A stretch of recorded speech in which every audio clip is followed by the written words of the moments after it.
যুক্তরাষ্ট্রের রাজনৈতিক ইতিহাসের পাতায় পাতায় মিশে আছে রক্ত আর বারুদের গন্ধ, যার সবশেষ নজির দেখা গেল হোয়াইট হাউসের সাংবাদিক সমিতির নৈশভোজে। আনন্দঘন এক পরিবেশে আচমকা বন্দুকধারীর হামলা যেন আবারও মনে করিয়ে দিল বিশ্বের সবচেয়ে ক্ষমতাধর মানুষটি কতটা বিপজ্জনক এক বৃত্তের মাঝে বাস করেন। ট্রাম্পের সেই উক্তি, আমি এক বিপজ্জনক পেশায় আছি, মুহূর্তেই ছড়িয়ে পড়েছে বিশ্বজুড়ে, যা এক দীর্ঘ ও রক্তাক্ত ইতিহাসের প্রতিধ্বনি মাত্র। এই হামলার রেশ কাটতে না কাটতেই আলোচনা শুরু হয়েছে যুক্তরাষ্ট্রের সেই 4 জন দুর্ভাগ্যবান প্রেসিডেন্টকে নিয়ে, যারা দায়িত্ব পালনরত অবস্থায় আততায়ীর গুলিতে প্রাণ হারিয়েছিলেন। ইতিহাসের সেই কালো অধ্যায়ের সূচনা হয়েছিল 1865 সালের 15 এপ্রিল, যখন গৃহযুদ্ধ শেষ হওয়ার মাত্র 5 দিন পর থিয়েটারে নাটক উপভোগ করার সময় আব্রাহাম লিঙ্কন নিহত হন।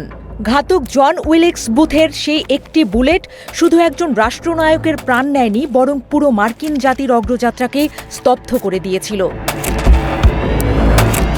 এরপর 1881 সালে জেমস গারফিল্ড যখন রেলওয়ে স্টেশনে ঘাতকের কবলে পড়েন, তখন চিকিৎসা বিজ্ঞানের আদিম পদ্ধতি আর অস্বাস্থ্যকর পরিবেশ তার মৃত্যুকে ত্বরান্বিত করেছিল।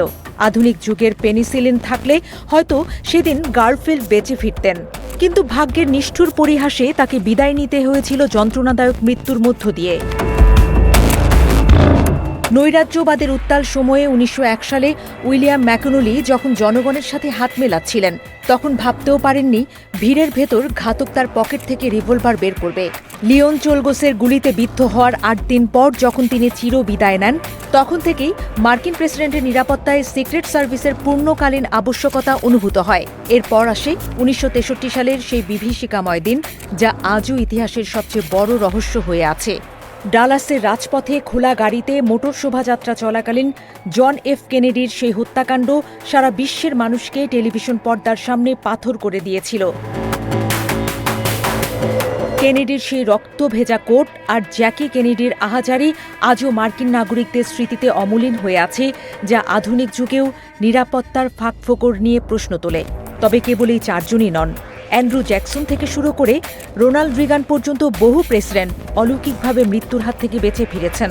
কখনো পিস্তল জ্যাম হয়ে যাওয়া, আবার কখনো বুক পকেটে থাকা চশমার কেস বা বক্তৃতার পাণ্ডুলিপি তাদের রক্ষা করেছে নিশ্চিত মৃত্যুর হাত থেকে। এমনকি সাম্প্রতিক সময়ে George W Bush, Barack Obama বা বর্তমান ডোনাল্ড ট্রাম্পের উপর একের পর এক হামলার ষড়যন্ত্র সিক্রেট সার্ভিসের তৎপরতায় নস্যাৎ হয়ে গেছে। ট্রাম্পের উপর এই সাম্প্রতিক হামলার ঘটনায় যখন সারা বিশ্বে তোলপাড় চলছে, তখন একই সময়ে ইরানের শান্তি চুক্তির আশা যেন ফিকে হয়ে আসছে অনিশ্চয়তার কালো মেঘে। এই অস্থিতিশীল রাজনৈতিক পরিবেশ আর বন্দুকধারীদের মহড়া প্রমাণ করে দেয় যে আধুনিক প্রযুক্তির চরম শিখরে দাঁড়িয়েও সর্বোচ্চ ক্ষমতাধরেরা কতটা অরক্ষিত। সংবাদ মাধ্যমে নৈশভোজে গুলির শব্দ যেমন ট্রাম্পকে নিরাপদ আশ্রয়ে সরিয়ে নিতে বাধ্য করেছে, তেমনি তা জনমনে এক গভীর আতঙ্কের সৃষ্টি করেছে। নিরাপত্তার এমন নিশ্চিদ্র চাদরে ঢাকা থাকার পরও কিভাবে একজন বন্দুকধারী প্রেসিডেন্টের কাছাকাছি পৌঁছে যায়, সেই প্রশ্নই এখন বড় হয়ে দাঁড়িয়েছে। মার্কিন রাজনীতির এই রক্তাক্ত ঐতিহ্যের পেছনে যেমন রয়েছে ব্যক্তিগত ক্ষোভ বা মানসিক বিকারগ্রস্ততা, তেমনি রয়েছে গভীর রাজনৈতিক ষড়যন্ত্রের কালো ছায়া। ঘাতক জন উইলিক্স বুথ থেকে শুরু করে লি হার্ভে ওসওয়াল্ড পর্যন্ত প্রত্যেকের কর্মকাণ্ডই বদলে দিয়েছে আমেরিকার ইতিহাসের গতিপথ। আজ যখন আমরা ডোনাল্ড ট্রাম্পকে সুস্থ ও হাসিখুশি মেজাজে কথা বলতে দেখছি, তখন পেছনে তাকালে মনে হয় ইতিহাস বারবার নিজেকেই পুনরাবৃত্তি করছে। এই মরণপণ লড়াই আর ষড়যন্ত্রের খেলায় ক্ষমতার সর্বোচ্চ শিখর যেন এক বিশাল আগ্নেয়গিরির উপর দাঁড়িয়ে থাকা একাকী এক সিংহাসন। নৈশভোজের সেই ঘটনার পর থেকে হোয়াইট হাউস ঘিরে নিরাপত্তা ব্যবস্থা আরও জোরদার করা হয়েছে, কিন্তু মানুষের মনের ভেতরের শঙ্কা দূর করা সম্ভব হয়নি।